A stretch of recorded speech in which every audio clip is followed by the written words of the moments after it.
Good morning बच्चों, good evening, good afternoon, जैसे भी आप लोग क्लास देख रहे हैं अकॉर्डिंगली। बच्चे, मैं फर्स्ट क्लास माई सेल्फ साहिल नारंग, मैं फर्स्ट क्लास जो है बेटा बेसिक्स ऑफ पार्टनरशिप की अपलोड कर चुका हूँ। बेटा आज हम अपलोड करने जा रहे हैं सेकेंड क्लास। बच्चे, जो फर्स्ट क्लास हमने अपलोड करी उसके अंदर कुछ वीडियो क्वालिटी का इशू आया है आफ्टर अपलोडिंग। सो आज की जो मैं क्लास स्टार्ट करूँगा उसके अंदर जो पहले 10 मिनट्स रहेंगे मैं फर्स्ट क्लास में जो मैंने करवाया था उसी को हम रिवाइज करेंगे। मैंने 3 क्वेश्चन करवाए थे बेटा फर्स्ट क्लास के अंदर जिसकी नोटिंग आप लोग नहीं कर पाए होंगे, तो मैं उन क्वेश्चंस को भी आप लोगों को आज डिक्टेट कर दूंगा या लिखवा दूंगा, या मैं आज क्लैरिटी के साथ उस चीज़ को अपलोड कर दिया जाएगा ताकि आप लोग उन क्वेश्चंस को भी नोट डाउन कर पाए। After that we will start the second class. चलिए बेटा कंटिन्यू करते हैं फिर क्लास नंबर, आज की क्लास।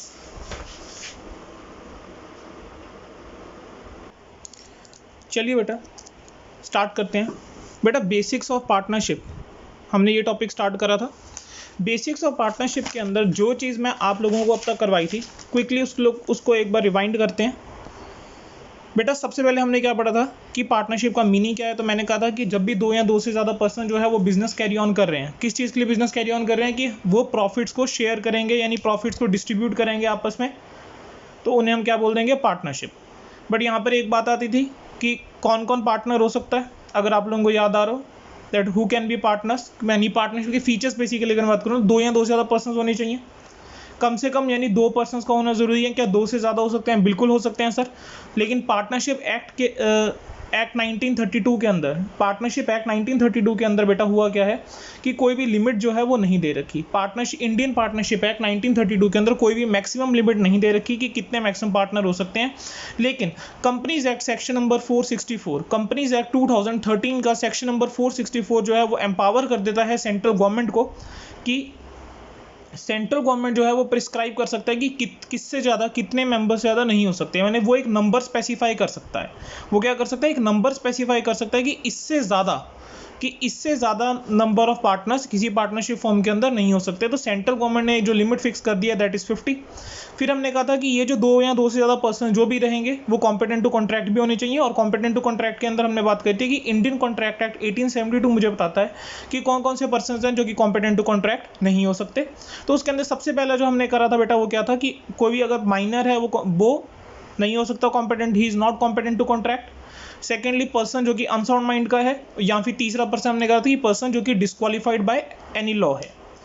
बच्चे फिर इसका नेक्स्ट हमने बात करी थी यहाँ पर एग्रीमेंट की। एग्रीमेंट के अंदर हमने ये चीज़ कही थी कि जो एग्रीमेंट है वो 2 या 2 से ज़्यादा पर्सन के बीच होगा शेयर करने के लिए profits and losses.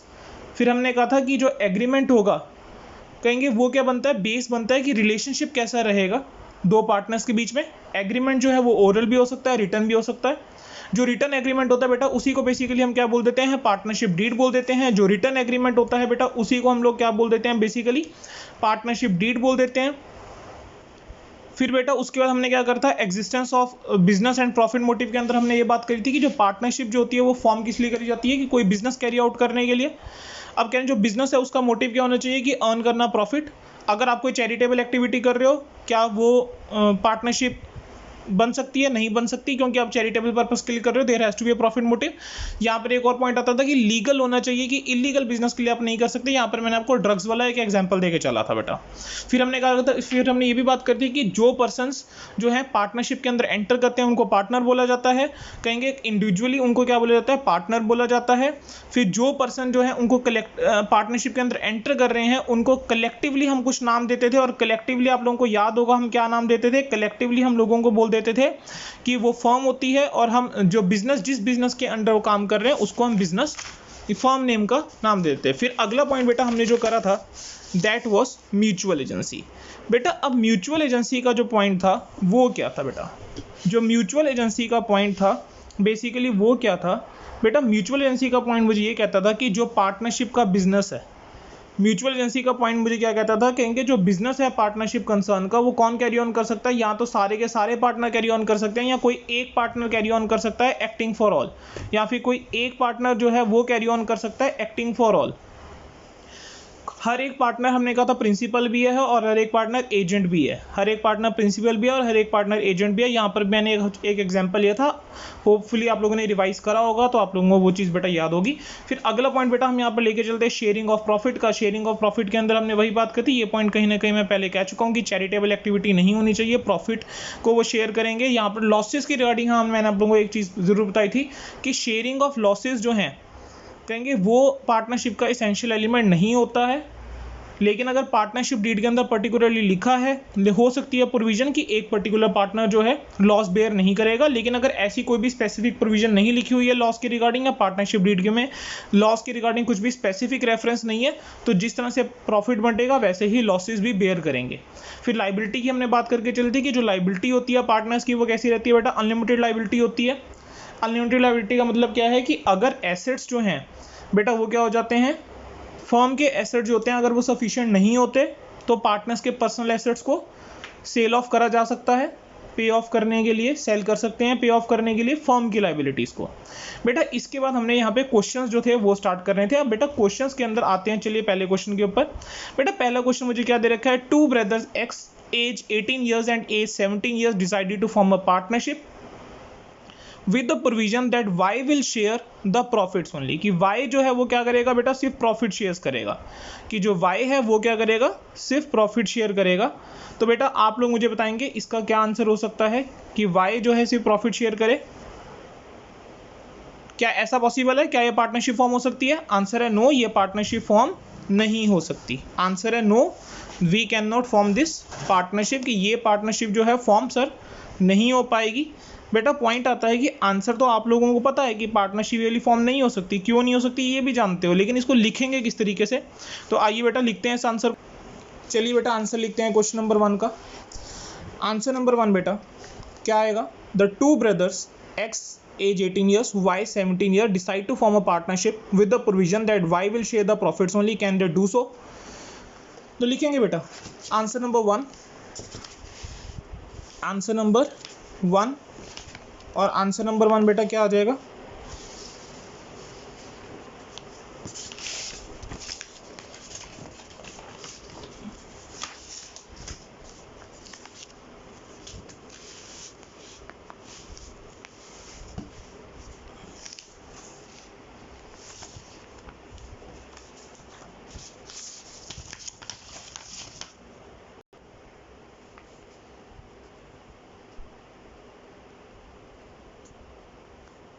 Answer 1,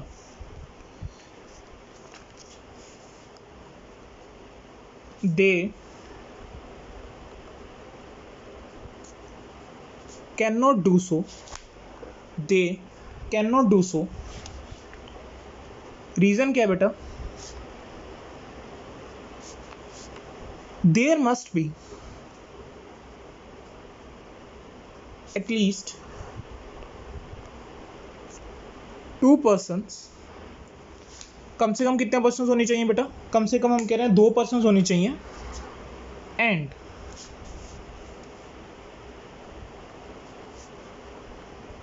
such persons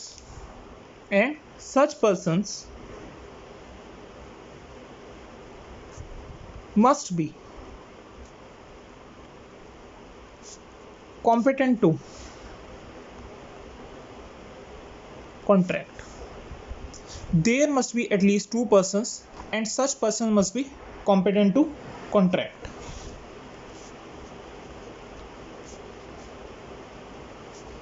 In the given case, y is not competent to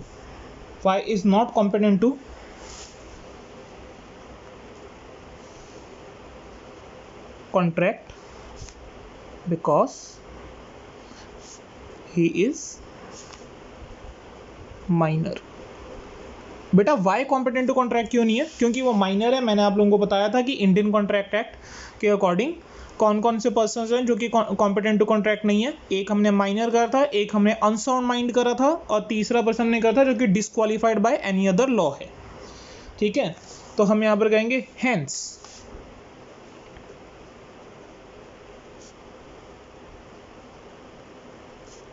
there is only one person, there is only one person X who alone cannot form a partnership, cannot form a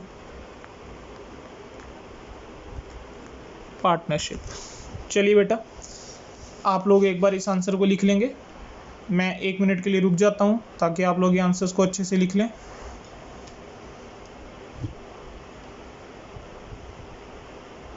उम्मीद करता हूं बेटा आप लोगों ने answer लिख लिया होगा। किसी ने नहीं लिखा है तो आप लोग क्या करेंगे, पॉज कर लेंगे और लिख लेंगे। इस बार जो बेटा वीडियो अपलोड होगी वो बिल्कुल क्लैरिटी के साथ ही अपलोड होगी।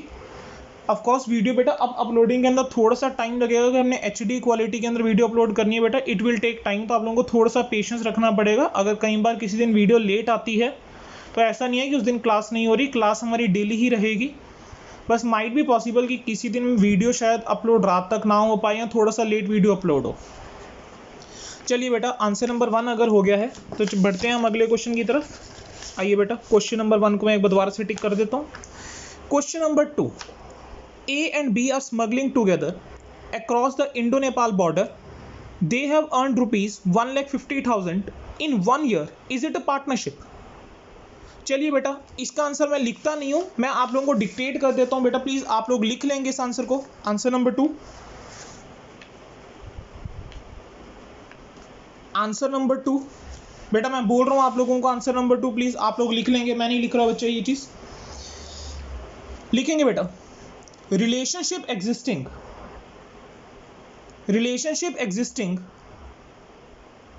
between the partners, relationship existing between the partners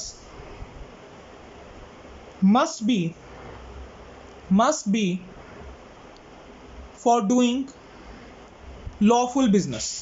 चलिए ऐसा करते हैं, मैं लिख ही देता हूं बच्चे। मैं आप लोगों को कह रहा हूं relationship existing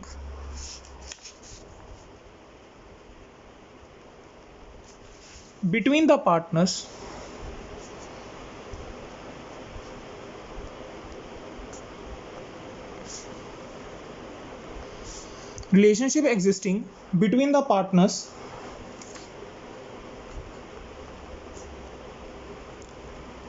must be for doing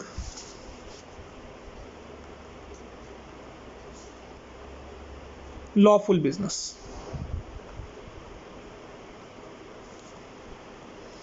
In this case, A and B are doing unlawful, या जिसे बेटा मैं इलीगल भी बोल सकता हूं,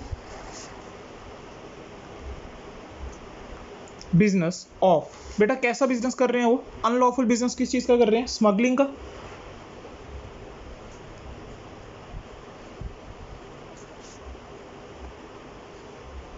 from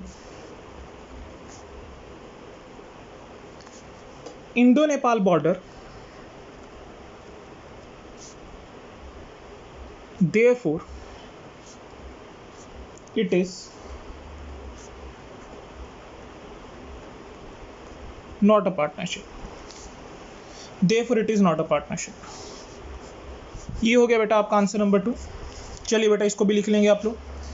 relationship existing between the partners must be for doing lawful business. In this case A and B are doing unlawful business of smuggling from Indo-Nepal border, therefore it is not a partnership। चलिए बेटा question number 3 की तरफ बढ़ते हैं। आइए बेटा question number 3 आप लोगों के सामने। X and Y purchased a restaurant and incurred expenses for purchasing the utensils and crockery, contributing the necessary amount equally. They subsequently leased out the restaurant on rent basis. The rent was to be shared by them equally. State, is it a partnership? बेटा क्या हुआ था इस case के अंदर?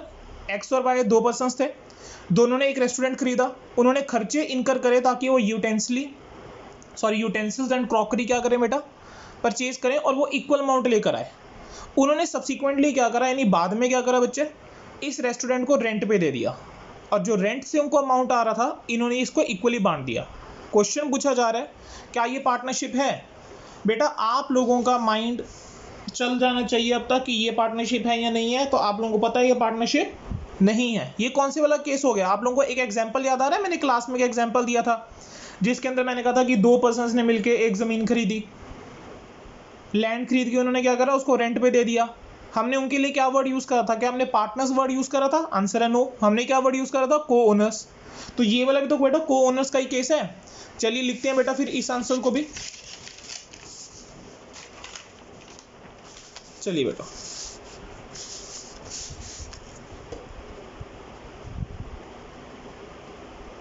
Answer number 3।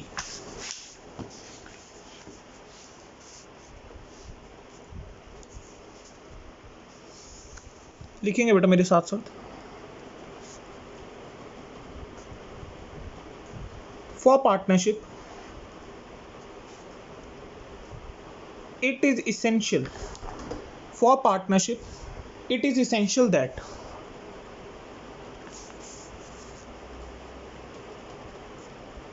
partners must have business relation. In this case X and Y purchased a restaurant jointly. They are co-owners and not partners, as they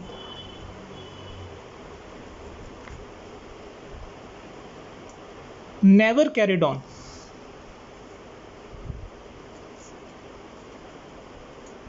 any business. Therefore, X and Y are not having any partnership. चलिए बेटा लिख लेंगे बच्चे इस answer को भी। Partnership के लिए क्या एसेंशियल है कि बिजनेस रिलेशन होना जरूरी है। यहाँ पर इस वाले केस के अंदर ये को ओनर जरूर है, लेकिन क्योंकि ये इन्होंने खुद बिजनेस नहीं चलाया है तो इसको हम पार्टनरशिप नहीं बोल सकते। चलिए बेटा क्वेश्चन नंबर 4 की तरफ बढ़ते हैं। पॉज करके बेटा लिख लेंगे जिन्होंने अब तक नहीं लिखा है साथ साथ। Amit and Aman are doing a trade of buying and selling the steel furniture. They have the understanding that the act of Amit will not bound Aman and vice versa. Does partnership exist? बेटा ये question मैंने आप लोगों को homework में भी दिया था कि अमित और अमन जो है बेटा क्या है, दो पार्टनर्स हैं, ठीक है। वो किस चीज़ का ट्रेडिंग कर रहे हैं, सॉरी वो ट्रेडिंग अमित और अमन बेटा दो पर्सन्स हैं जो कि बिजनेस किस चीज़ का कर रहे हैं, ट्रेड कर रहे हैं बाइंग और सेलिंग स्टील फर्नीचर का, यानी स्टील के फर्नीचर बेटा खरीदते हैं और बेच देते हैं। बेटा उन्होंने अपने बीच एक मतलब म्यूचुअल अंडरस्टैंडिंग से ये कर लिया कि जो अमित के एक्ट हैं वो अमन पे बाउंड नहीं करेंगे, और अमन जो काम करेगा बेसिकली अमित के ऊपर वो एक्ट बाइंडिंग नहीं होंगे। बेटा क्या ये पार्टनरशिप एग्जिस्ट करती है?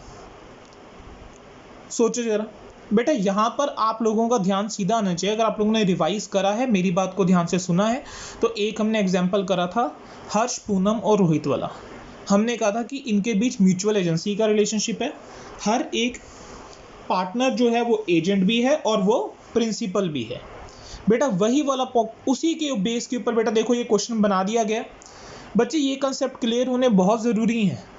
मैं मानता हूँ कि बहुत सारे बीच में टॉपिक्स जो हम स्टार्टिंग के 3 या 4 क्लासेस के अंदर शायद से करेंगे, जो आपके एग्जाम में शायद कभी क्वेश्चन नहीं पूछा जाएगा, लेकिन बेटा मैं आप लोगों को सिर्फ एग्जाम्स के लिए नहीं पढ़ा रहा हूँ। अगर आप लोग मेरे पास पढ़ रहे हैं तो मैं आप लोगों को नॉलेज देने के लिए पढ़ा रहा हूँ, और अगर आपके पास नॉलेज है देन एग्जाम में स्कोर अपने आप अच्छा आ जाएगा। तो चलिए बेटा लिखते हैं क्वेश्चन नंबर 4 को।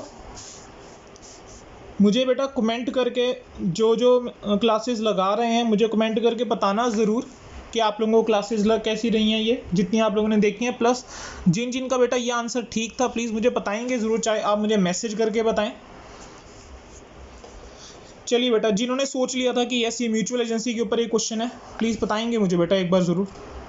आंसर नंबर 4 बेटा लिखेंगे बेटा।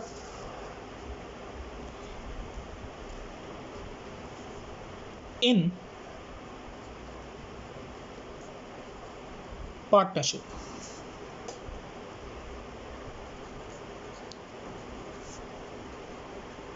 one of the requirement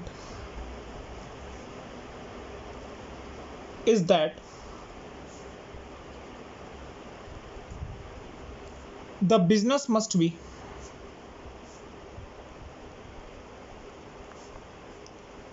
carried on by all the partners or some of them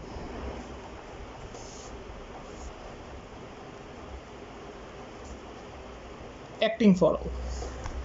business कौन कैरी आउट करेगा बेटा? या तो सारे के सारे पार्टनर्स या कुछ पार्टनर्स कैरी ऑन करेंगे, लेकिन on behalf of all of them, यानी acting for all.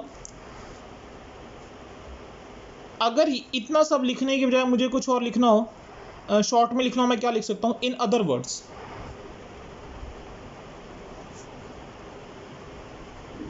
There should be a binding contract of mutual agency between the partners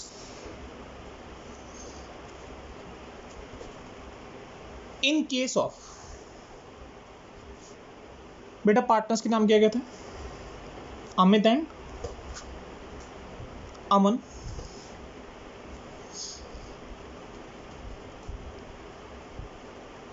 this mutual relationship of binding each other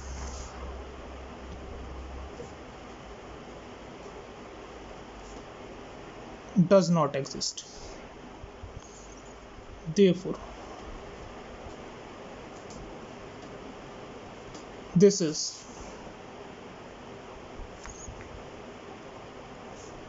not a partnership.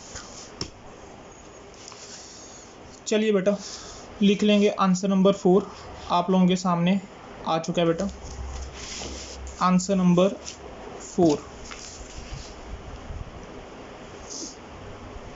रुक जाते हैं बेटा, मैं आप लोगों को आधा मिनट का टाइम दे रहा हूँ, फटाफट से लिख लेंगे जिसने नहीं लिखा है, फिर हम स्टार्ट करेंगे बेटा अगला क्वेश्चन, क्वेश्चन नंबर 5।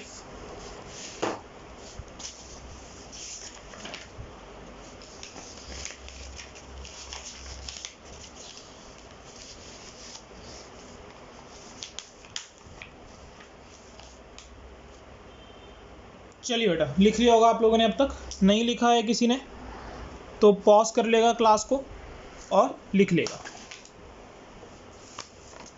चलिए बेटा हम अगली क्लास की तरफ बढ़ रहे हैं, सॉरी अगले क्वेश्चन की तरफ बढ़ रहे हैं बेटा। आइए बच्चे, question number 5। 3 partners X 19 years, Y 18 years, Z 17 years decided to form a partnership with the provision that Z will share the profits only। और Z कौन था बेटा?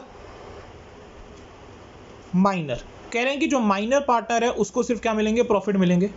क्वेश्चन है क्या ये ऐसा कर सकते हैं? बेटा देखते हैं क्या आप लोगों का आंसर क्या रहता है।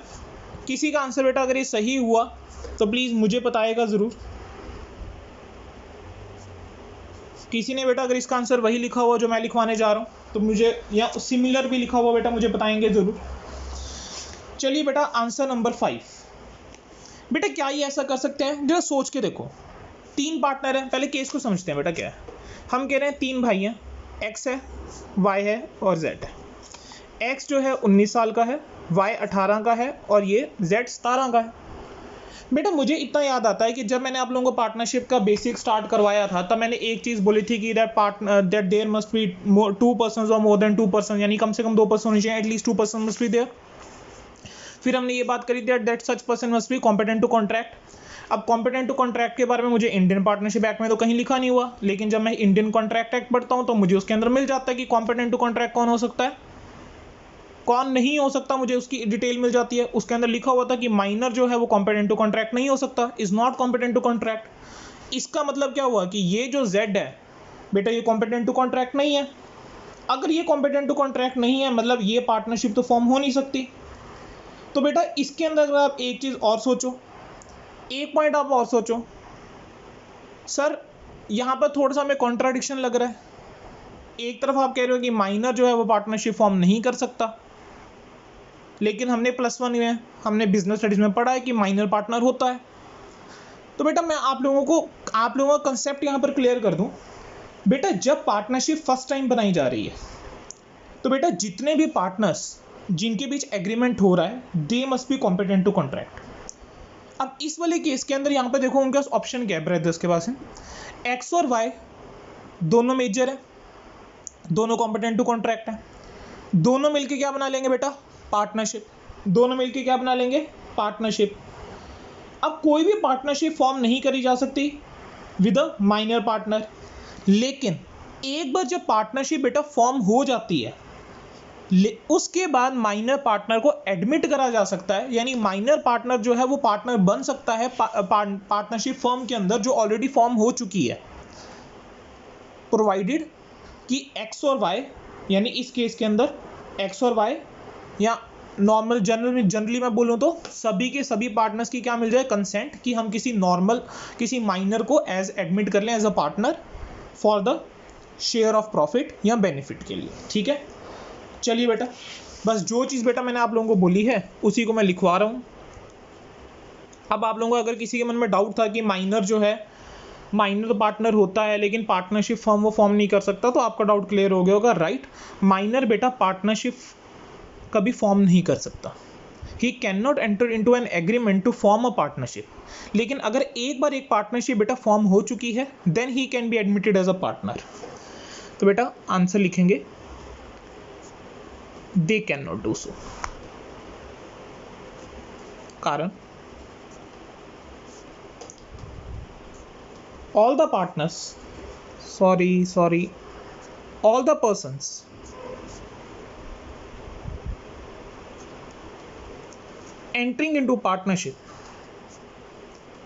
persons entering into partnership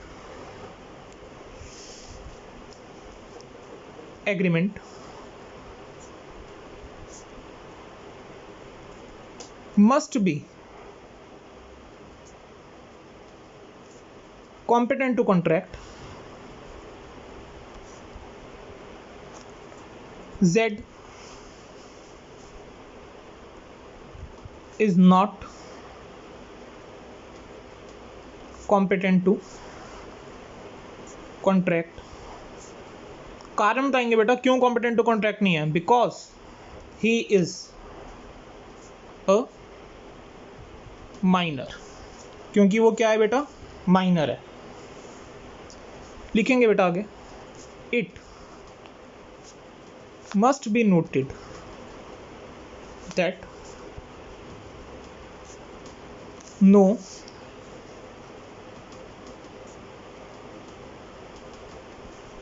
partnership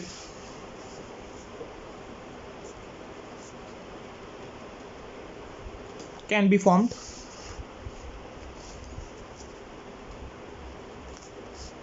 with a minor partner, but after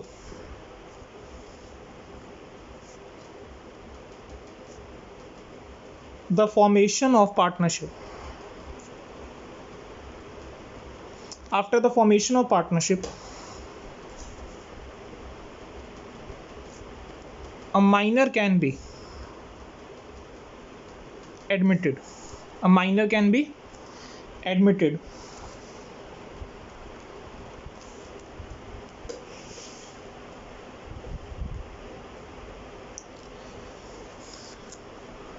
to the partnership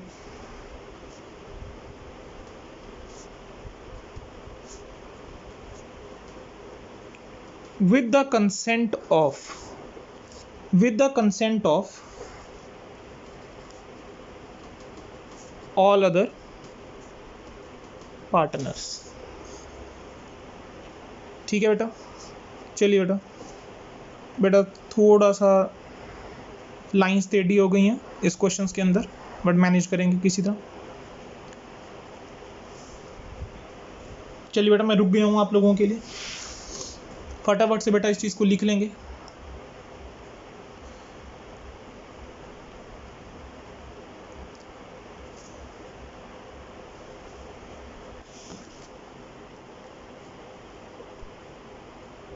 बेटा अगला जो कंसेप्ट मैंने आप लोगों को नोट्स में दे रखा है वो है कंसेप्ट ऑफ LLP।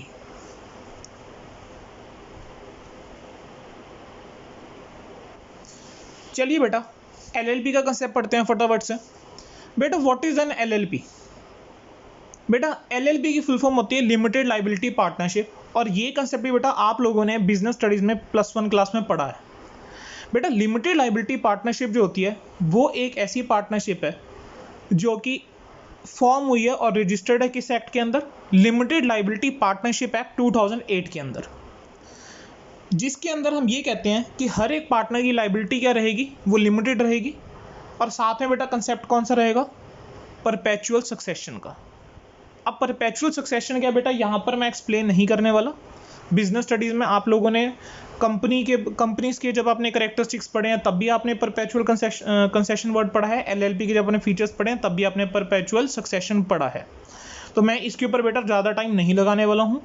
हम अकाउंट्स पढ़ रहे हैं तो जितना रेलिवेंट है उतना मैं आप लोगों को बताऊँगा और हम आगे बढ़ेंगे। बेटा फिर अगला पॉइंट आता है कि जो राइट्स और ड्यूटीज़ होंगे पार्टनर्स के, LLP के जो भी राइट्स और ड्यूटीज़ रहेंगे और जो भी म्यूचुअल राइट्स और LLP के रहेंगे और पार्टनर के, वो कैसे गवर्न होंगे? यानी बेटा जैसे ऐसे देखो, आप समझो कि जो एक नॉर्मल पार्टनरशिप होती है उसके अंदर पार्टनर्स के राइट्स क्या हैं, वो कहाँ पर मेंशन होंगे? पार्टनरशिप डीड के अंदर। इसी तरह से बेटा जो LLP के अंदर लोग पार्टनर्स बनते हैं उनके क्या क्या राइट्स हैं, उनके क्या क्या ड्यूटीज़ हैं, वो कहाँ पर गिवन होंगी बेटा? वो कहाँ पर लिख रखी होंगी? LLP एग्रीमेंट के अंदर, जो किसके बीच हो रखा होगा? LLP में और पार्टनर्स में, LLP में और पार्टनर्स में। बेटा नॉट टू फॉरगेट कि LLP is a separate legal entity. ठीक है, LLP जो है वो एक सेपरेट लीगल एंटिटी है जो कि अपने पार्टनर से अलग है। चलिए बेटा इसी बात को एक बार मैं पढ़ भी देता हूँ नोट्स में से। बेटा LLP क्या है? LLP is a limited liability partnership is incorporated partnership formed and registered under LLP Act 2008 with क्या? Limited liability and perpetual succession। फिर हमने आगे बात करी है कि जो म्यूचुअल राइट्स और ड्यूटीज़ होंगे वो गवर्न कैसे होते हैं? LLP एग्रीमेंट से। गवर्न का मतलब क्या बेटा? बेसिकली कहाँ पर मेंशन्ड होगा कि अथॉरिटी आप कह लीजिए या कह लीजिए गवर्निंग बॉडी आप कह लीजिए, बेसिकली इन सिंपल टर्म्स अगर हम कहें कि LLP एग्रीमेंट के अंदर लिख रखा होगा कि क्या क्या राइट्स रहेंगे, क्या क्या ड्यूटीज़ रहेंगी। चलिए बेटा डायरेक्टली फीचर्स के ऊपर आते हैं। फीचर नंबर 1 क्या फीचर है बेटा? LLP is a corporate and a legal entity separate from its partner. बेटा LLP जो है ना वो वैसे एक पार्टनरशिप है, लेकिन हम उसके लिए वर्ड हमेशा ना कॉर्पोरेट यूज़ करेंगे कि LLP क्या है? वो एक कॉर्पोरेट है, वो अपने पार्टनर से क्या है? अलग है। वो अपने पार्टनर से क्या है बेटा? अलग है। फिर कहते हैं हर एक बेटा जो LLP होगी उसके अंदर कम से कम कितने पर्सन्स होंगे? कम से कम 2 पर्सन्स होंगे। कम से कम उसमें कितने पर्सन्स होंगे बेटा? 2 पर्सन्स होंगे, बेसिकली 2 पार्टनर्स होंगे, और एटलीस्ट उसमें बेटा 2 इंडिविजुअल ऐसे होंगे जो डेजिग्नेटेड पार्टनर्स होंगे। जिसमें से कम एक इंडिया का रेजिडेंट होना चाहिए।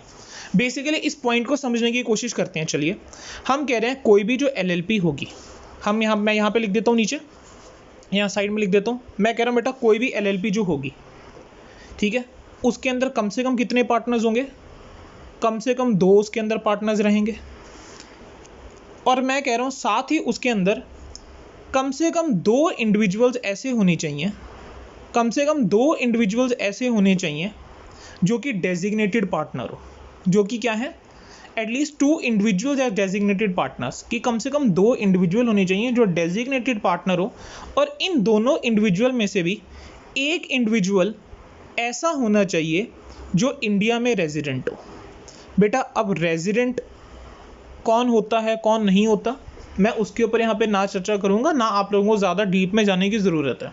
आप लोगों से पेपर में ये क्वेश्चन नहीं पूछे जाने वाला, ये सिर्फ नॉलेज के लिए बताया जा रहा है, तो इसके ऊपर मैं ज़्यादा टाइम नहीं लगाऊंगा। क्योंकि अगर मैं यहाँ पे आपको समझाने बैठ गया कि रेजिडेंशियल स्टेटस निकलता कैसे है, कि कौन रेजिडेंट है कौन नॉन रेजिडेंट है, तो बेटा मेरी आज की पूरी क्लास उसी में चली जाएगी। तो मैं उसके ऊपर कमेंट अभी नहीं करूँगा। बेटा क्या इंडियन पार्टनरशिप एक्ट लगता है LLP को? आंसर है नो। बेटा इंडियन पार्टनरशिप एक्ट जो है वो LLP पे एप्लीकेबल नहीं होता। बेटा LLP has a perpetual succession. Perpetual succession का मीनिंग आप लोग जानते होंगे। अगर किसी को नहीं ध्यान में आ रहा, बिल्कुल शॉर्ट में बता देता हूँ। बेटा मीन्स अगर कोई पार्टनर LLP में, मान लेते हैं किसी कोई LLP है जिसके अंदर 15 पार्टनर्स हैं, अगर किसी पार्टनर की डेथ हो जाती है तो उससे LLP पे कोई फ़र्क नहीं पड़ने वाला, उससे LLP पे कोई फ़र्क नहीं पड़ने वाला। कोई भी नए पार्टनर आएंगे या बाकी पार्टनर्स जो हैं वो कंटिन्यू कर लेंगे। मीन्स LLP जो है चलती रहेगी, ठीक है। डिसोल्यूशन की बात हम यहाँ पर नहीं करके चलेंगे। अब डिसोल्यूशन क्या होता है? डिसोल्यूशन क्या होता है सर? बताएंगे बेटा। एक हमने फुल फ्लेज चैप्टर पढ़ना है डिसोल्यूशन ऑफ पार्टनरशिप, तो जब हम वो चैप्टर पढ़ेंगे तब आप लोगों को ये चीज़ क्लियर कर दूंगा मैं। चलिए बेटा, सेंट्रल गवर्नमेंट के पास पावर है कि वो इन्वेस्टिगेट कर सकता है into the affairs of LLP if required by appointment of a competent inspector for that purpose. बेटा जो सेंट्रल गवर्नमेंट है ना, उसने के पास पावर है कि वो क्या कर सकता है? इन्वेस्टिगेट कर सकता है। इन्वेस्टिगेट का मतलब करने का मतलब क्या है? इन्वेस्टिगेट करने का मतलब यहाँ पर बेटा इन्वेस्टिगेशन करेगा कि जो LLP है वो प्रॉपरली काम कर रही है नहीं कर रही, ठीक से वो मैनेज करी जा रही है या नहीं करी जा रही। कब? अगर उसको ऐसा लगता है कि ये ज़रूरी है करना, ठीक है। और कौन करेगा बेटा ये काम? बेटा जो सेंट्रल गवर्नमेंट है, क्या खुद करेगी? नहीं बेटा, सेंट्रल गवर्नमेंट कभी खुद नहीं करेगी ये चीज़। सेंट्रल गवर्नमेंट जो है किसी ऐसे पर्सन को जो कि कॉम्पिटेंट हो, ठीक है, एक इंस्पेक्टर को चूज़ करेगी, कहेगी कि आप ये चीज़ देखो कि ये जो LLP है वो प्रॉपरली काम कर रही है नहीं कर रही, क्या प्रॉपर मैनेजमेंट है या नहीं है, ठीक है। चलिए बेटा, इसके बाद अगला जो पॉइंट हमारे पास आता है वो आता है difference between partnership and LLP। Difference between partnership and LLP। बेटा अब यहाँ पर अगर मैं आप लोगों के साथ डिस्कस करना शुरू करते हैं, चलो एक एक करके पॉइंट। बेटा ये जो है आपके एग्जामिनेशन पॉइंट ऑफ व्यू से ये भी इंपॉर्टेंट इतना नहीं है, पेपर में आप लोगों से नहीं पूछेगा कि डिफरेंस क्या है पार्टनरशिप और LLP का। बिजनेस का पेपर होता है, हाँ मैं बोल देता कि ये आ सकता है आपके पेपर में, लेकिन हम अकाउंट्स पढ़ रहे हैं, अकाउंट्स में ये चीज़ नहीं आएगी। Distinction between ordinary partnership and LLP। बेटा सबसे पहला डिफरेंस है एप्लीकेबल लॉ। चलिए बेटा कोशिश करेंगे कि हम ना देखेंगे नहीं कि डिफरेंस क्या क्या है, यानी हम ये वाला साइड जो मैंने हाथ से भी छुपा दिया ना, हम उसको नहीं देखेंगे। हम एक बार खुद सोचेंगे कि होना क्या चाहिए, ठीक है। तो कोशिश करो बेटा खुद सोचने की। एप्लीकेबल लॉ, बेटा पार्टनरशिप के ऊपर कौन सा लॉ लगता है? Indian partnership act. लेकिन जब मैंने आप लोगों को फीचर्स पढ़ाए LLP के, मैंने क्या बोला कि इंडियन पार्टनरशिप एक्ट किसके ऊपर एप्लीकेबल नहीं है? LLP के ऊपर, ठीक है। LLP के लिए हमने एक सेपरेट एक्ट भी पढ़ा था, क्या नाम था उसका? Limited liability partnership act 2008। I think पहला पॉइंट आप लोगों को क्लियर हो गया होगा। पहला पॉइंट आप लोगों को बेटा क्लियर हो गया होगा। Second point, registration. अच्छा मुझे बताओ, क्या पार्टनरशिप की रजिस्ट्रेशन करवाना कंपलसरी है? कहीं पर लॉ में लिखा है ऐसा? आप लोगों ने पिछले साल पढ़ा ना पार्टनरशिप, तो मुझे एक चीज़ बताओ, क्या पार्टनरशिप के अंदर ऐसा लिखा था कि कंपलसरी है? नहीं बेटा, वहाँ पर क्या लिखा था? ऑप्शनल है। Means it is not mandatory, it is not mandatory. बेटा अगर वो मैंडेटरी नहीं है, ऑप्शनल है, इसका मतलब, लेकिन क्या रिकमेंड करोगे किसी पार्टनरशिप को? अगर मान लो आपके पास कोई आता है, क्या आपको रिकमेंड करोगे कि इसकी रजिस्ट्रेशन करा दो? तो आंसर करेंगे yes, we will definitely recommend कि आप रजिस्ट्रेशन करवाओ, लेकिन बेटा ये ऑप्शनल होता है। लेकिन बेटा जो LLP होती है उसकी रजिस्ट्रेशन करवाना ज़रूरी है, और बेटा उसकी जो रजिस्ट्रेशन होती है वो किसके साथ होती है? रजिस्ट्रार ऑफ कंपनीज के साथ होती है, रजिस्ट्रार ऑफ कंपनी के साथ होती है। बेटा what is registrar of the company? बेटा शॉर्ट में हम बोल देते हैं ROC, शॉर्ट में हम बोल देंगे ROC। बेटा जितनी भी कंपनीज होती हैं उनको ना रजिस्ट्रेशन करवानी होती है, और उनकी जो रजिस्ट्रेशन होती है वो होती है ROC के साथ, वो होती है ROC के साथ। और बेटा जो LLP है उसको भी क्या कहा गया है कि क्योंकि आप भी एक कॉर्पोरेट हो तो आपकी भी जो रजिस्ट्रेशन होगी वो किसके साथ होगी? ROC के साथ होगी। चलिए बेटा नेक्स्ट आता है क्रिएशन। बेटा जो पार्टनरशिप है वो एक एग्रीमेंट से क्रिएट होती है, और जो LLP है वो क्रिएटेड बाय लॉ होती है। अगला पॉइंट आता है बेटा बॉडी कॉर्पोरेट। बेटा क्या बॉडी कॉर्पोरेट, अब यहाँ पर बॉडी कॉर्पोरेट का मतलब क्या है? बेटा बॉडी कॉर्पोरेट का मतलब हो सकता है, आप लगा लीजिए कंपनी। एक सिंपल, अगर मैं यहाँ पे बिल्कुल हम सिंपल रखेंगे, वैसे तो बॉडी कॉर्पोरेट की डेफिनेशन बहुत वास्ट है, लेकिन आप लोगों के सिलेबस का वो पार्ट नहीं है, आप लोगों को इतने डीप में डिटेल में नहीं पढ़ना व्हाट इज बॉडी कॉर्पोरेट। तो यहाँ पर मैं एक सिंपल वर्ड यूज करूंगा, बॉडी कॉर्पोरेट मींस कंपनी। बेटा क्या एक नॉर्मल पार्टनरशिप के अंदर कंपनी पार्टनर हो सकती है? आंसर है नहीं हो सकती। लेकिन क्या एक LLP के अंदर कंपनी पार्टनर हो सकती है? आंसर है यस, हो सकती है। ठीक है, एक LLP के अंदर कंपनी जो है पार्टनर हो सकती है। सेपरेट लीगल एंटिटी, बेटा क्या पार्टनरशिप एक सेपरेट लीगल एंटिटी है? आंसर है नो, पार्टनरशिप एक सेपरेट लीगल एंटिटी नहीं है। लेकिन क्या LLP एक सेपरेट लीगल एंटिटी है? तो आंसर है yes, LLP is a separate legal entity. Perpetual succession, बेटा पार्टनरशिप के अंदर परपेचुअल सक्सेशन का कंसेप्ट नहीं होता, लेकिन एक LLP में परपेचुअल सक्सेशन का कंसेप्ट होता है। बेटा नंबर ऑफ पार्टनर्स कितने रहेंगे? नंबर ऑफ पार्टनर्स की अगर हम बात करके चले तो पार्टनरशिप के अंदर मिनिमम पार्टनर्स 2, मैक्सिमम 50, और मैक्सिमम 50 हमें कहां से मिला था? कंपनीज एक्ट 2013 का सेक्शन नंबर 464 एम्पावर करता था सेंट्रल गवर्नमेंट को। सेंट्रल गवर्नमेंट ने प्रिस्क्राइब करता कि 50 से ज्यादा मेंबर्स नहीं हो सकते, 50 से ज्यादा पार्टनर्स नहीं हो सकते। LLP के अंदर बेटा क्या होता है? LLP के अंदर कम से कम 2 पार्टनर्स का होना जरूरी है, लेकिन मैक्सिमम की बेटा यहाँ पर कोई लिमिट नहीं होती। ओनरशिप ऑफ एसेट्स, बेटा फर्म के अपने खुद के कोई एसेट्स नहीं होते, कहेंगे जो ओनर्स होते हैं बेसिकली पार्टनर्स, उनके पार्टनर्स होते हैं जो कि ओनर्स होते हैं एसेट्स का। लेकिन LLP जो है हमने कहा है एक सेपरेट लीगल एंटिटी है, तो इस वजह से बेटा LLP जो है उसके नाम पे अपने एसेट्स हो सकते हैं। LLP अपने नाम पे बिल्डिंग खरीद सकती है। बेटा नेक्स्ट लायबिलिटी ऑफ पार्टनर्स और मेंबर्स, बेटा मुझे नहीं लगता ये पॉइंट डिस्कस करने का लॉजिक भी है कोई। पार्टनरशिप के अंदर लायबिलिटी क्या है? अनलिमिटेड है, और बेटा LLP का तो नाम कहता है लिमिटेड लायबिलिटी पार्टनरशिप, तो बेटा वहां पर जो लायबिलिटी रहेगी वो सिर्फ लिमिटेड रहेगी। लेकिन पॉइंट रहता है सर लिमिटेड तो है, लेकिन कहां तक लिमिटेड? बेटा limited to the extent of contribution towards LLP, यानी जितना उन्होंने LLP के लिए कंट्रीब्यूट करा है वहां तक ही पार्टनरशिप रहेगी। बेटा नेक्स्ट पॉइंट आता है प्रिंसिपल एजेंट रिलेशनशिप। बेटा principal agent relationship partnership firm के अंदर रहेगा, लेकिन जो पार्टनर्स जो होते हैं बेटा बेसिकली एजेंट रहेंगे फर्म के और एक दूसरे के, दोनों के रहेंगे पार्टनरशिप के अंदर। लेकिन LLP के अंदर बेटा जो पार्टनर रहता है वो फर्म का एजेंट तो रहेगा, वो फर्म का एजेंट तो रहेगा, लेकिन किसी और पार्टनर का एजेंट नहीं कहलाएगा। आई होप बेटा यहाँ तक क्लियर है आप लोगों को। चलिए मैं एक बार इसको पॉज भी कर देता हूँ, क्योंकि मुझे पता नहीं है आप लोग प्रिंट ले पा रहे हो नहीं ले पा रहे लॉकडाउन के चक्कर में। तो मैं इसको ऐसा करता हूँ, एक बार जस्ट मैं पूरा का पूरा पेज दिखा देता हूँ आप लोगों को। चलिए बेटा मैंने क्या कर दिया है कि मैं रुक जाता हूँ, आप एक बार 2 मिनट लगाएं 3 मिनट लगाएं, प्लीज़ सारे डिफरेंस को गो थ्रू करें। बेटा आप लोग प्लीज़ कोशिश करिए कि कहीं से प्रिंट आउट अरेंज करने की। स्टेशनरी की शॉप्स खुल रखी हैं तो आपको कहीं ना कहीं डेफिनेटली प्रिंट आउट की फैसिलिटी मिल जाएगी। कईयों के घर में हो सकता है प्रिंटर हो, तो बेटा आप प्रिंट आउट लेके करेंगे तो बहुत बेटर रहेगा। नोट्स में ऑलरेडी आप लोगों के साथ शेयर कर चुका हूँ। आप लोगों ने कितने पे कहाँ तक अभी नोट्स प्रिंट आउट करने हैं? बेटा सारे नहीं करने हैं, साथ साथ बेटा इसको रीड करेंगे, साथ साथ आप लोग मेरी बात सुन लेंगे। बेटा आप लोगों ने सारे के सारे नोट्स प्रिंट नहीं करने हैं, ठीक है। आप लोगों को डेली अगली क्लास से पहले हमेशा मेरा एक मैसेज आ जाएगा कि मैंने क्लास के अंदर कवरेज जो है वो कितनी करी है, ठीक है। मैं बेसिकली डिस्क्रिप्शन के अंदर ही लिख दिया करूँगा अब से कि हमने कितना टॉपिक जो है वो कवर करा है, ताकि आप लोग उतने ही टॉपिक का प्रिंट आउट लो। बेटा ऐसा मैं इस वजह से कह रहा हूँ क्योंकि जो आप लोगों को मैंने आपके साथ फाइल अभी तक शेयर करी है उसके अंदर कुछ क्वेश्चंस ऐसे भी हैं जो मैं इस बार नहीं करवाऊँगा। बेटा लास्ट ईयर जब हमने ये चैप्टर करा था इसके सारे के सारे क्वेश्चंस मैंने टाइप करके दिए थे, लेकिन इस बार हम जो करने वाले हैं हम DK गोयल बेटा बुक रेफ़र करने वाले हैं लेटेस्ट एडिशन। तो जिन्होंने भी अब तक DK गोयल नहीं परचेज़ करी है बेटा वो DK गोयल परचेज़ कर लेंगे, मार्केट में अवेलेबल है। अगर नहीं अवेलेबल मार्केट में तब भी कोई इशू नहीं है, आपको डीके गोयल की जो ऑफिशियल वेबसाइट है वहाँ पर बेटा उन्होंने एक चैप्टर पीडीएफ फॉर्म में अवेलेबल कर रखा है डाउनलोडिंग के लिए।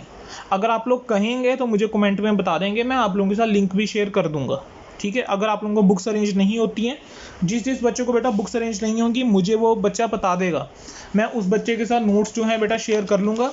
मैं आप लोगों को दोबारा से बता देता हूँ मेरा कॉन्टैक्ट नंबर, बेटा मेरा कॉन्टैक्ट नंबर आपको यहाँ भी लिखा हुआ मिल रहा है 8054449596। आप कभी भी बेटा इस नंबर पे कॉल कर सकते हैं, मैसेज कर सकते हैं, कोई डाउट आपको आ रहा है आप मुझसे पूछ सकते हैं, कोई आपको इशू आ रहा है वीडियो के अंदर बेटा तब भी आप लोग मुझे मैसेज में या कॉल में बता सकते हैं। और अगर किसी कोई बच्चा है जो हमारा स्टूडेंट नहीं है प्रेजेंटली, उसको हमारी क्लासेज अच्छी लग रही हैं, ज्वाइन करना चाहता है, तो बेटा वो बच्चा भी रजिस्ट्रेशन करवाने के लिए हमें कांटेक्ट कर सकता है। चलिए बेटा अगला पॉइंट हम करने जा रहे हैं पार्टनरशिप डीड। बेटा पार्टनरशिप डीड के ऊपर बहुत अच्छी खासी चर्चा चलने वाली है हमारी, और बेटा ये पॉइंट इतना इम्पॉर्टेंट है कि अगर आपने इस पॉइंट को ध्यान से नहीं सुना तो कहीं ना कहीं आप लोग गड़बड़ कर बैठेंगे, आप लोग क्वेश्चंस के अंदर गलती कर बैठोगे। तो बच्चे अगला आधा घंटा आप लोग बहुत ध्यान से सुनेंगे मेरी बात, और मैं कोशिश करो अगर आप लोग प्रिंट आउट ले सकते हो बेटा प्रिंट आउट ले लो, या हम ऐसा करते हैं इस अभी तक मेरे 46 मिनट्स की क्लास हुई है, मैं इसको यहीं पे रोक देता हूँ, इसको हम क्लास सेकंड का फर्स्ट पार्ट बना लेते हैं। जो नेक्स्ट क्लास होगी बेटा वहाँ पर मैं स्टार्ट कर दूंगा पार्टनरशिप डीड, यानी क्लास 2 का पार्ट सेकंड। बेटा एक मैं आप लोगों को और इन्फॉर्मेशन दे दूँ, बेटा आप लोग जो भी क्लासेस देख रहे हैं, बेटा मैंने आप लोगों को उस दिन भी बताया था कि जो अपलोड करूंगा मैं क्लास वो इस तरह से करूंगा, क्लास 1 पार्ट 1, क्लास 1 पार्ट 2, ठीक है। इस तरह आज की क्लास अपलोड हो जाएगी क्लास 2 पार्ट 1। तो बेटा आप लोग क्या करेंगे, दोनों पार्ट्स को बेटा एक साथ देखेंगे। प्लीज़ एक ही दिन में देख लेना दोनों पार्ट्स को, क्योंकि अगर मैं एक से ज़्यादा पार्ट्स में अपलोड कर रहा हूँ उसका मतलब क्लियर है कि जो क्लासेस रहेंगी उसकी ड्यूरेशन कम रहेगी। लगभग हमारी हर क्लास की ड्यूरेशन बेटा 1 hour 15 minutes to 1 hour 30 minutes तक जाएगी, मैक्सिमम 1 आवर 40 मिनट्स, ठीक है। तो बेटा आज की क्लास को यानी इस वाले पार्ट को मैं यहीं रोकता हूँ, अगले पार्ट में हम कर रहे हैं पार्टनरशिप डीड। चलिए बेटा, थैंक यू सो मच।